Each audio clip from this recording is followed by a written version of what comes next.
말에서 승리하는 복된 하루가 되시기를 간절히 축원을 드립니다. 지금과 욥기 시대인 4000년 전 정도의 시대를 혹시 비교해 보신 적이 있습니까?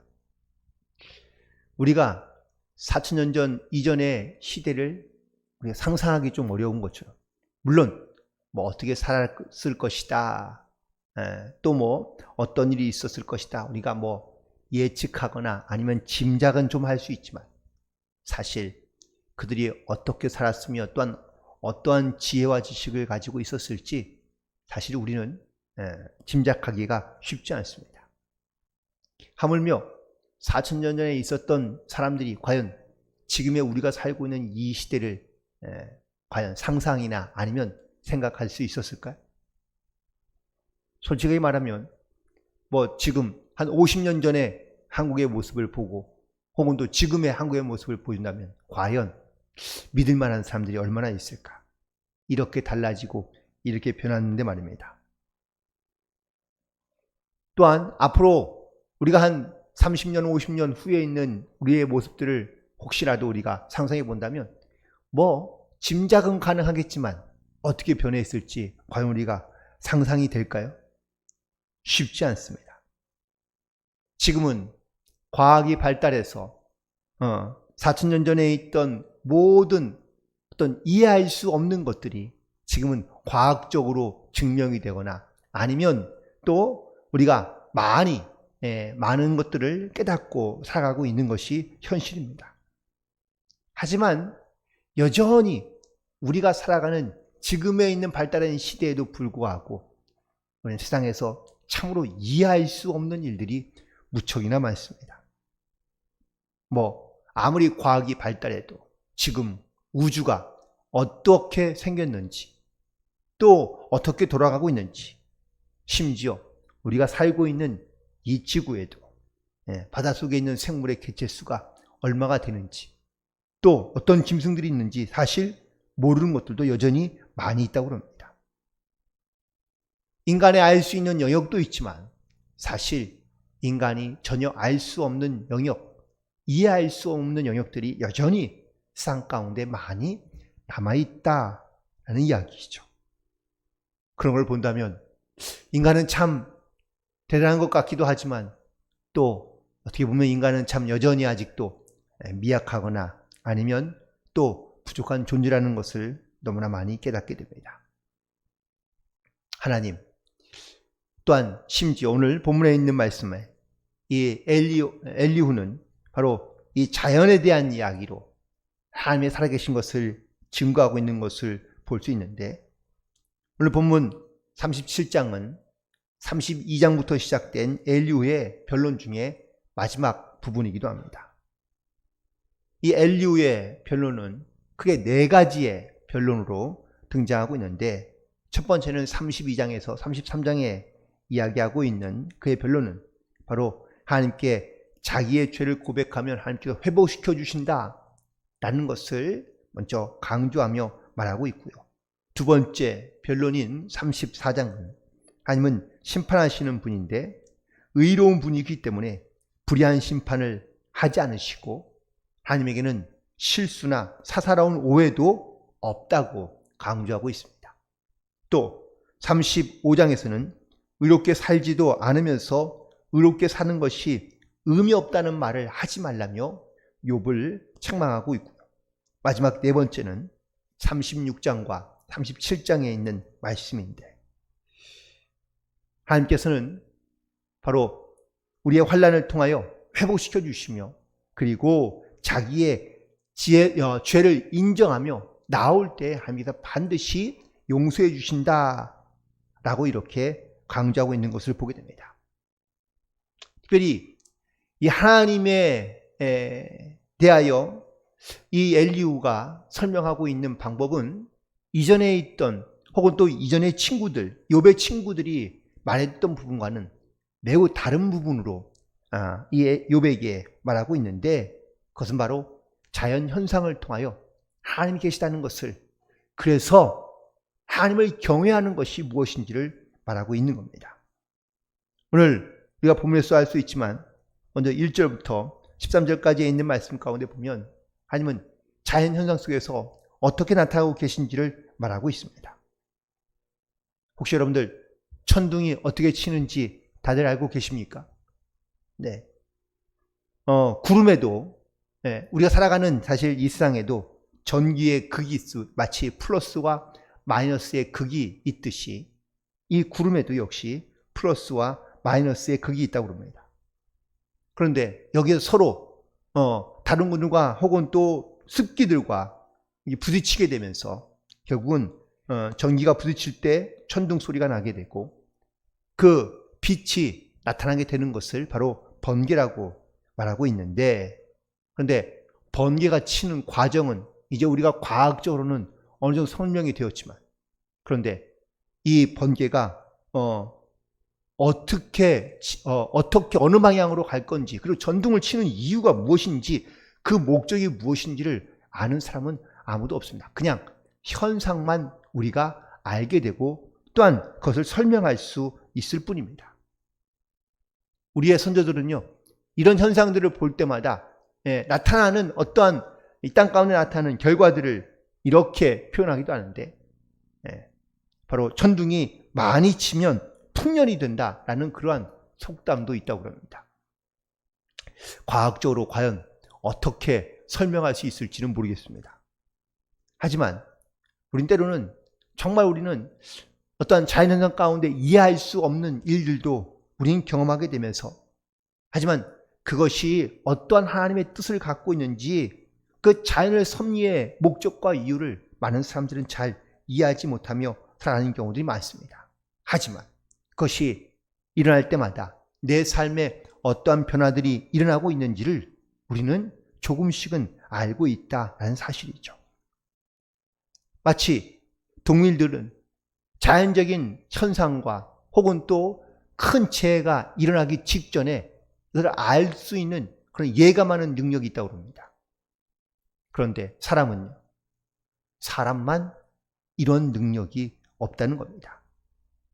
아니, 없는 것이 아니라 잘 느끼지 못하고 있다고 말하는 것이 더 정확할지도 모릅니다.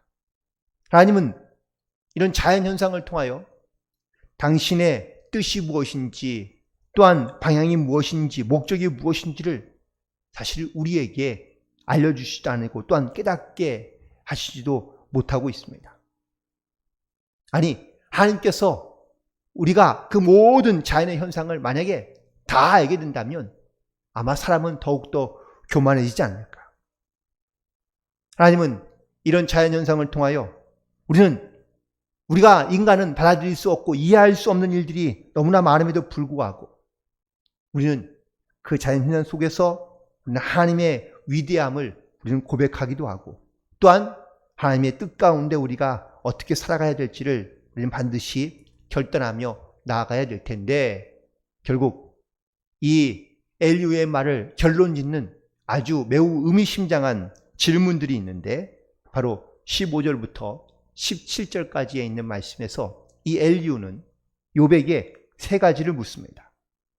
15절에 아느냐, 16절에도 아느냐, 17절에도 아느냐 라고 이렇게 세 번을 물었는데요. 첫 번째는 뭡니까?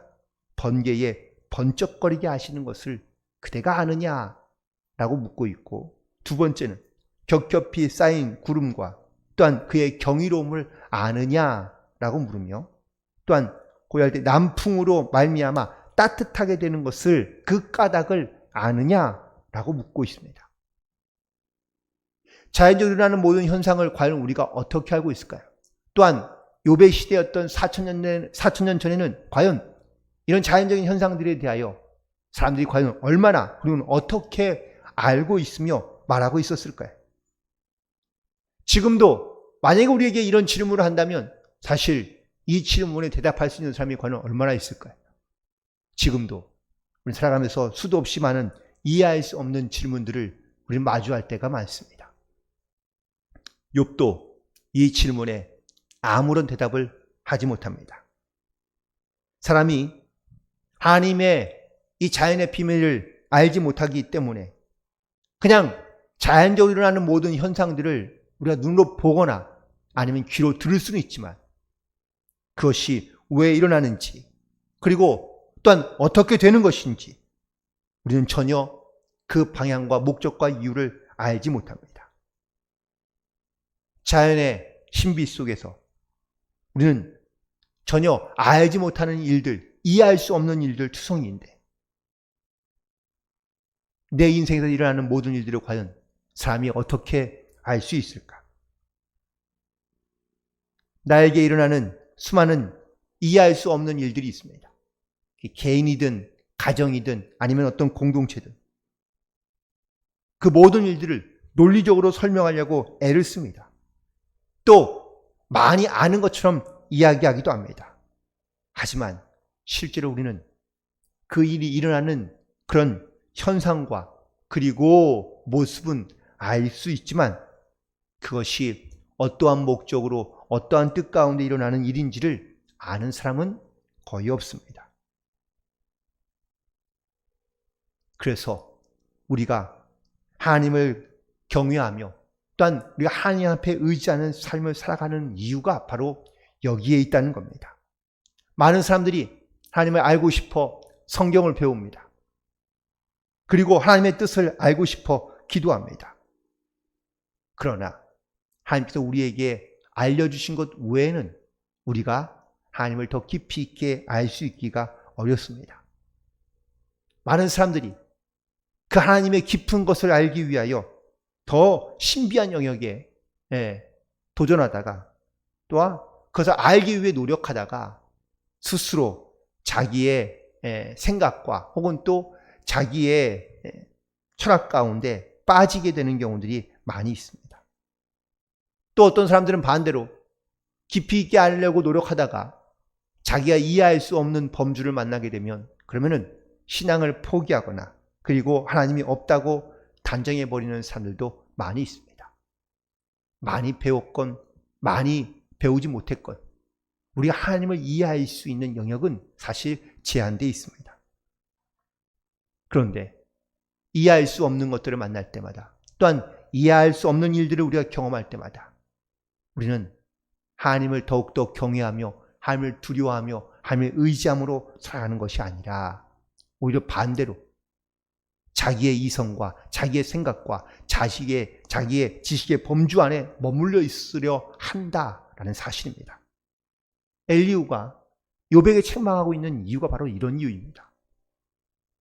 욥이 알고 있는 지식과 욥이 가지고 있는 믿음으로 하나님을 다 알고 있고 하나님을 다 이해하는 것처럼 이야기하고 있는 것, 이것이 바로 신앙의 바로 오류이며 잘못된 것이라고 말하고 있는 겁니다. 엘리후는 이 세 가지의 질문을 통하여 우리에게 인생에서 일어나는 많은 이해할 수 없는 일들에 대하여 어떻게 고백하고 있으며 어떻게 이해하고 있냐고 묻고 있는 겁니다. 왜 하나님은 악을 이 땅 가운데 내버려 두고 계시는지, 아니면 하나님은 왜 선한 사람이 고통받게 그냥 가만히 계시는지, 우리는 이해할 수 없는 일들 속에서 하나님의 뜻이 무엇인지를 우리는 분별하며 또한 그 이유가 무엇인지를 찾으려 애쓰고 있다는 것이죠. 열심히 고민하고 생각해보고 공부해보면 과연 그 질문들의 해답이 생겨나던가요?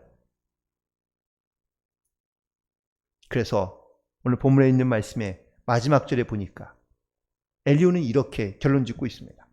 그러므로 사람들은 그를 경외하고 그는 스스로 지혜롭다 하는 모든 자를 무시하시느니라. 하나님을 경외하는 것이 무엇이며 왜 마땅한지, 하나님을 경외하는 삶을 살아가는 것이 무엇인지를 이 엘리후는 욥에게 강조하고 있고요.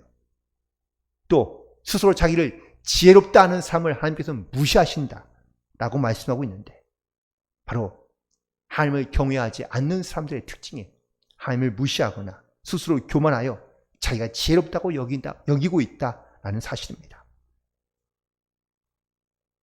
우리가 가야 할 길 또한 우리가 해야 할 일은 분명하고 명백합니다. 그것은 바로 하나님을 두려워하고 경외함으로 하나님 앞에 순종하며 살아가는 것인 줄로 믿습니다. 이 세상을 바라보거나 또한 우리 주변에서 일어나는 수많은 일들, 자연적인 모든 현상들, 지금에 있는 수많은 과학자들과 많은 지식자들이 있지만 자연적인 현상 앞에 이해할 수 없는 일들만 우리는 많이 있다고 이야기합니다. 비가 한꺼번에 많이 오는 이유, 현상은 알죠. 하지만 그들 예측할 수 있으며 혹은 또 그들 과연 얼마나 올지, 얼마나 많은 비가 올지 우리가 예측은 하지만 과연 그것을 우리가 생각한 대로 혹은 계획한 대로 그것을 막거나 준비할 수 있을까요? 그렇지 않다는 겁니다.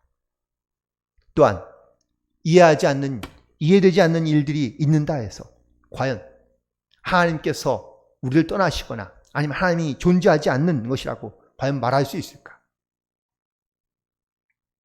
오늘 본문에서 엘리후는 자연 속에서 나타나고 있는 하나님의 섭리와 하나님의 역사에 대하여 증거하고 있습니다. 엘리후의 말이 아니더라도 모든 사람들이 이 자연에서 역사하시는 하나님이 계시다는 사실을 많은 사람들은 기억하거나 혹은 또 생각하고 있을 겁니다. 그런데 이해할 수 없는 많은 일들 속에서 하나님을 두려움으로 하나님을 또한 경외함으로 하나님 앞에 나오는 사람들도 물론 있겠지만 대부분의 많은 사람들이 하나님을 믿지 않거나 아니면 하나님을 의지하지 않고 두려워하지 않는 사람들이 많다는 겁니다. 지금 우리도 이 모든 일들을 통하여 나에게 일어나는 이해할 수 없는 수많은 사건들을 통하여 나는 과연 하나님의 살아계심을 어떻게 고백하며 또한 정말 하나님을 의지함으로 두려워하는 마음을 가지고 살고 있는지, 내 삶 속에서 하나님은 수도 없이 많은 일들과 역사하심과 또한 하나님의 도우심을 통하여 우리의 인생을 이끌어 가시며 또 앞으로도 우리 가운데 역사해 주실 텐데 이 하나님의 손길을 우리는 어떻게 고백하며 또한 어떻게 우리가 믿음으로 주님 앞에 나아가고 있는지, 오늘도 우리는 두렵고 떨림으로 하나님을 경외함으로 우리에게 일어나는 모든 일들을 주의 뜻 가운데 순종함으로 나아갈 수 있는 영적인 결단이 있게 되기를 간절히 소망합니다. 여전히 앞으로도 우리에게는 이해할 수 없는 일들이 아직도 여전히 많이 일어나겠지만 정말 그 속에서 우리가 하나님의 인도하심과 역사하심과 함께하심과 도우심을 우리는 반드시 믿음으로 고백하고, 그리고 정말 작지만 그 하나님을 두려워하는 경외하는 그런 믿음으로 살아갈 때마다 하나님께서 이해할 수 없는 것들을 깨닫게 하시고 또한 그 속에서 담겨진 하나님의 뜻을 우리 가운데 분별케 하는 그런 지혜와 믿음도 더하여 주실 줄로 믿습니다. 오늘도 이 주님의 은혜를 반드시 기억하며 그리고 하나님과 동행함으로 승리하는 복된 하루가 되시기를 주님의 이름으로 간절히 축원을 드립니다. 기도하시겠습니다.